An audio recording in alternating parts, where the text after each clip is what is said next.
right, everybody, welcome back for another episode of 3-Minute Success. Today, I'm going to talk about, as a business owner, where do you turn to for capital when times really turn against you?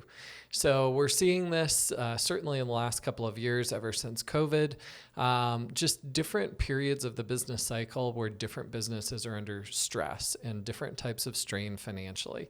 And we get this question frequently: where should I go to get more capital, either for personal priorities or business priorities, when my business just isn't producing the financial results in that moment that we think it's going to in the long term?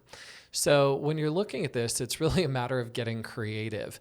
But I want to touch on a few of the areas that kind of get underutilized and people may not think about as business owners and entrepreneurs when they need to go get that little bit of extra capital. So when you're looking at your personal assets, you're looking at them just like any other asset that you would use as collateral for lending. So most of us are familiar with a mortgage. The mortgage company is lending based on your income secured by the home. Very similar when you're looking to raise capital. You can look at brokerage assets.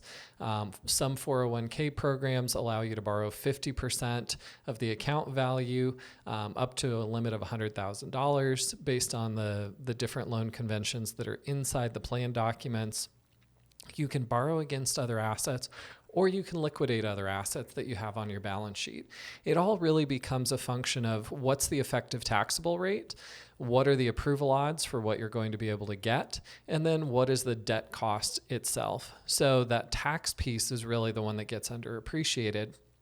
If you're borrowing against your brokerage account, pretty simple. You have a rate of interest that applies on that, and you're going to go ahead and pay that back. Very straightforward. If you're doing things like potentially liquidating a college savings account or a 529 plan, now you're going to need to look at, okay, what amount have I contributed? What amount in the account is due to growth of the investment assets? And then as I liquidate that account, I'm going to have to pay capital gains tax on any of the gains, plus a 10% penalty if it's not for a qualified educational expense. So it certainly doesn't mean no, that you shouldn't do that. If you're in a tough spot, that's a place to go to be able to liquidate that account. If you're liquidating retirement assets, now those are going to be taxed as ordinary income in most cases, unless it's a Roth account.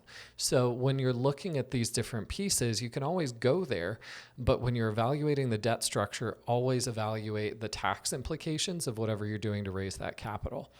These types of questions are when it really makes sense to have somebody else who's walking that walk with you. So whether that's somebody like us at Entrepreneur Aligned, your CPA team, a business coach, a peer who's been down that road before, whatever it is, you're not alone.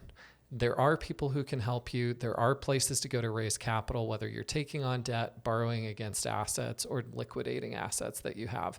Just make sure to think it all through, compare the interest rates and the tax implications of doing so. Hope this is helpful. I'll be back again.